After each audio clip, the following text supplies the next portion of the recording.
about that time to change tires. I just picked up this Audi A4. It has these special center caps, and there's actually a tool in the trunk to pull those out. So I'll pop the trunk and I'll show you where that's at.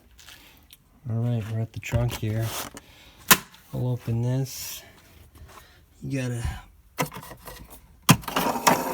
take out your spare tire.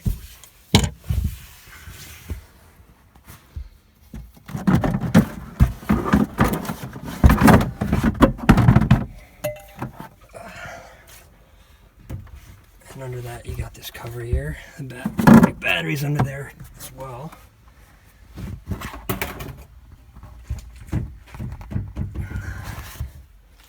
And the tool to pull that center cap is right here.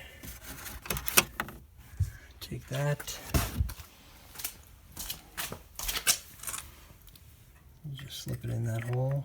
Just pop it off. It's that easy. And then just goes back, pushes back in.